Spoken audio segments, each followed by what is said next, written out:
নেবে? চিনি দিল বেশি হয়ে গেছে। চিনি দিয়েছি, বেকারে দিয়ে দিয়েছি।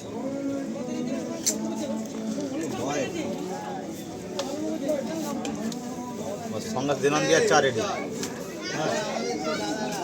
কদিনের দোকান দাদা আপনার? কদিন দোকান? দেখুন 11 বছর। 11 বছর।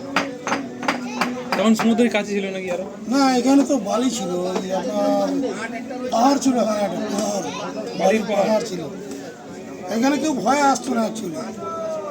এখানে জঙ্গল ছিল, এখানে জঙ্গল কেটে কেটে আমার বাড়ি এখানে নয়, আমার দিদির হোটেল ছিল, দিদির হোটেলটা চালাতে এসেছিলাম। দাদা আপনার নামটা কি আছে? আর আপনার বাবু অনেকে তো রেস্ট করবে। অনেকের হোটেলের রেস্টুরেন্ট। চা কিন্তু স্পেশাল নয়, চা সেই চা হচ্ছে। 3 বার খেয়েছি আমরা। আপনি চা কেন বলতে নেই, আপনি তরকা খাবেন, সেই চিকেন খাবেন, মোটামুটি যেটা খাবেন, লুচি, কচুরি, ডিম টোস্ট, বাটার টোস্ট, লেভেলের একদম। সব লেভেলের, যেটাই খাবেন লেভেলের, আশা করি। মাংসগুলো আপনি রান্না করে দিলেন নাকি? হ্যাঁ, আমি তো মাংস দুটো রান্না করে দিলাম। একজন মাংস খেয়ে ছেলেগুলো এসে বললো, কাকু মা আসছে,